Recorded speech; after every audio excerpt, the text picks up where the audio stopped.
Dan from Christie's RV.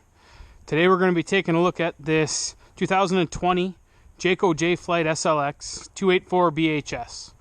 And we're going to go through some of the stuff you need to know once you purchase this unit. So we'll start up here on the front. So first thing you got is your propane system. There's two 30-pound propane tanks. In the middle is a crossover regulator. So this system is designed to be used with both tanks open. Once it's open, you're going to, whichever one this is pointed towards is going to be drawing propane from. Once that becomes empty, the sight gauge on the front is going to turn red, but automatically start draining from the other tank. When you notice that, you can just switch it over, take the one off, and have it filled. Next, on the side of the trailer, at the back, you have all your hookups. So you have your outside shower, then you have your city water hookup, which is where you'd hook your hose on. Underneath you have your sewer hookups. So there's a sewer hose in the back bumper. You'll just twist the cap off, twist the hose on. Then you have your two valves. You have your gray valve and your black valve. Gray is the sink water, black is the toilet water. These two valves here are your low point drains for the lines in the trailer.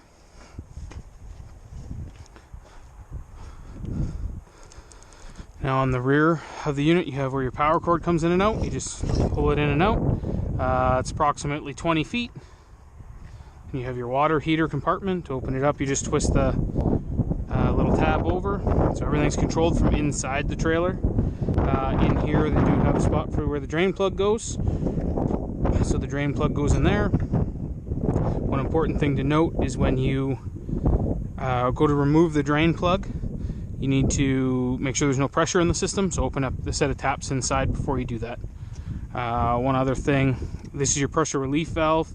It is normal for them to drip a little bit, so if you do notice a little bit of water, it's normal.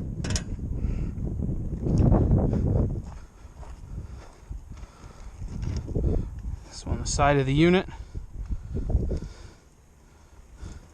in that outside compartment here,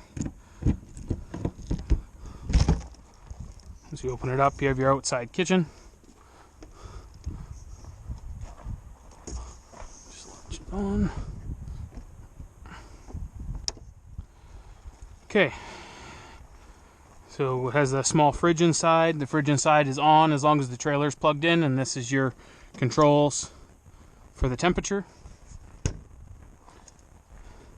And you have your pull-out area, so you just grab on and pull it straight out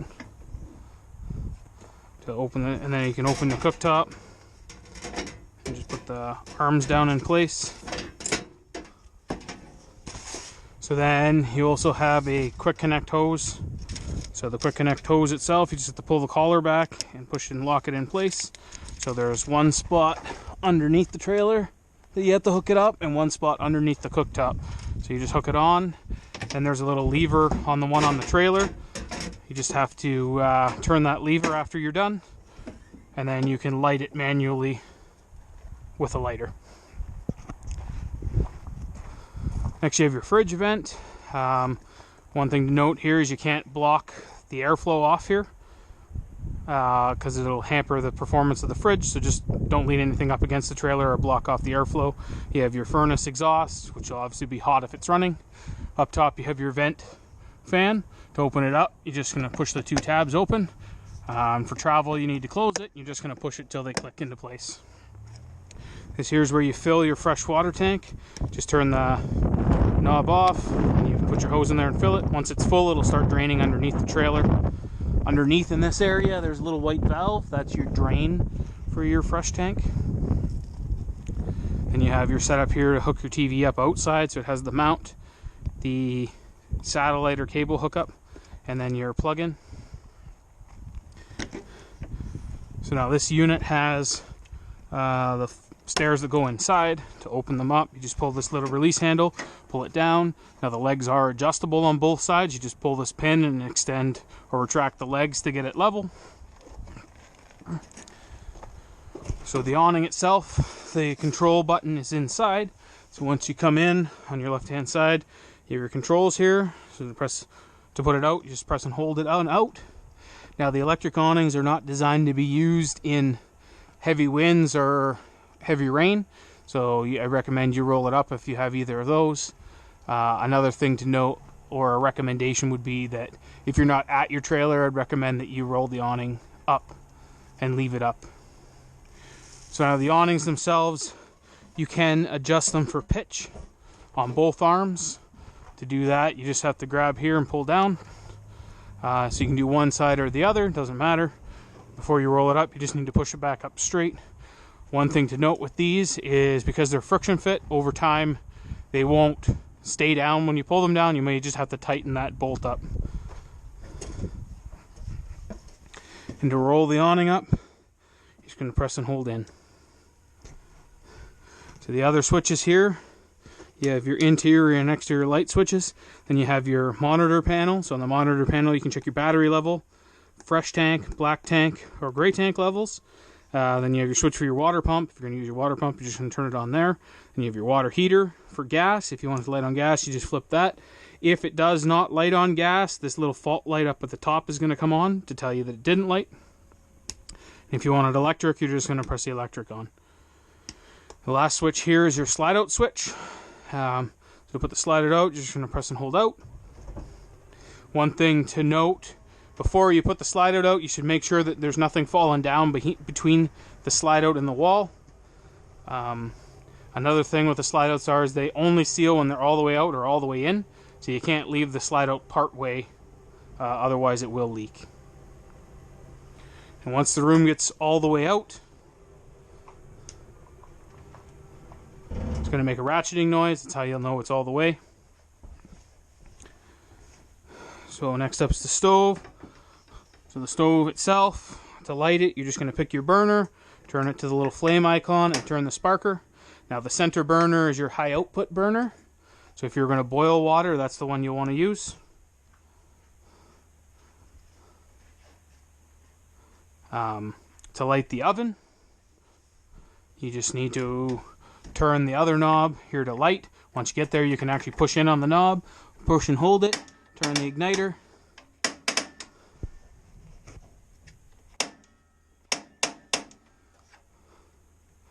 Sometimes it takes a little bit to light. Just depends if you've had the bottles on or off. So once it's lit, you're going to hold it for 5 or 10 seconds. When you release, it'll stay on. Then you can just turn it to the temperature you want, and it'll cycle. Below the stove, you have your load center. To open it up, you're just going to press the button. Once it's open, you have all your fuses and breakers. Now they're all labeled. One thing to note is the RV breakers do not have an indicator if they're tripped, so you just need to find the appropriate breaker and turn it off and back on again to reset. So the fridge itself, the controls are in the middle. So on the right hand side is your temperature setting for both the fridge and freezer. Then you have your two selections. You have auto or gas. Gas will run propane only. If it does not light on propane, this light will flash to tell you it didn't light. If you select it on auto, it's going to run electricity if present. If not, we'll switch to gas. So if you're on there, it's going to run the electricity. If the power went out, it's just going to switch to propane on its own. Once the power is reintroduced, it'll go back to electricity. So on the stereo, the only thing you need to note is you have their two speaker zones here on the right side. One is interior, two is exterior, so you can do whatever combination you'd like. Here at your thermostat, to turn it on, you just have to touch it. Now this is what they call a capacitive touch, so it's not an actual button, you just need to touch it. If you press hard on them, they tend to stop working fairly quickly. So first one just turns it on, then you get your fan choice. You can select auto, high, or low. If you have it on anything other than auto, it's going to run the air conditioning fan with both the air conditioner or the furnace.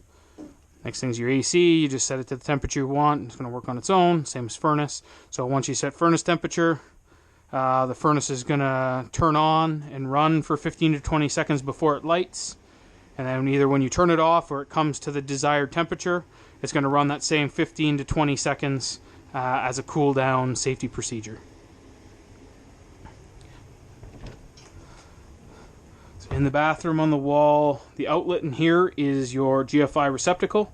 So this controls all the outlets in wet locations. So the bathroom, the kitchen, and the exterior plugs. If it trips, the little red light will be on and the reset's just right on there.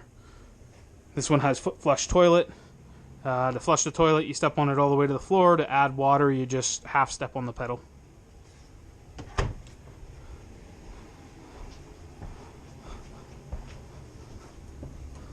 So here on the side of the cabinet is your carbon monoxide and propane detector.